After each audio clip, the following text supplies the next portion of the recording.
औज़ुबिल्लाहि मिनश्शैतानिर्रजीम बिस्मिल्लाहिर्रहमानिर्रहीम। अवाम जीत गए, जुल्म हार गया, सारी साजिशें नाकाम हो गई। इमरान खान ने सबको हैरान कर रख दिया। आज वीडियो में आगे बढ़ने से पहले अगर आपने मेरा चैनल सब्सक्राइब नहीं किया तो आपसे इल्तमास है कि मेरे चैनल को सब्सक्राइब कर लें, और अगर आप फेसबुक पर देख रहे हैं तो मेरे पेज को लाइक कर लें।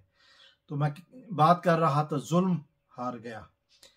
कितने ज्यादा जुल्म ने कोशिश की, जालिमों ने कोशिश की पीटीआई इलेक्शन में शामिल ना हो। तकरीबन हर हलके से यही खबरें आई कि कागजात नामजदगी छीने गए।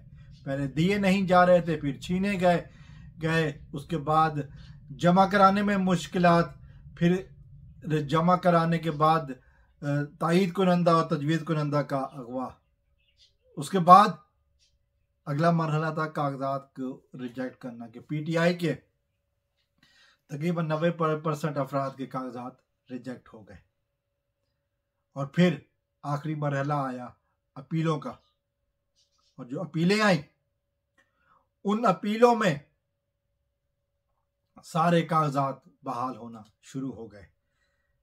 बड़े लीडरों के कागजात सिर्फ रिजेक्ट हुए हैं, जिनमें इमरान खान है, मुराद सईद है, शाह महमूद कुरैशी है, चौधरी परवेज इलाही है, मुनिस इलाही है, इस तरह के कुछ और रहनुमा हैं। लेकिन अक्सरियत से कागजात मंजूर हो गए हैं और फिर जुल्म हार गया।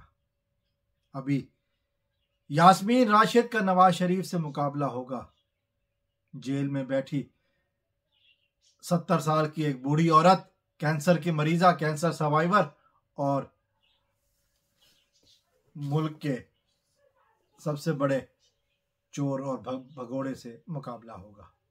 और भी बहुत सारी वीडियोस हैं जो कि अभी सामने आएंगी, बहुत सारी बातें सामने आ रही हैं, लेकिन जुल्म हार चुका है।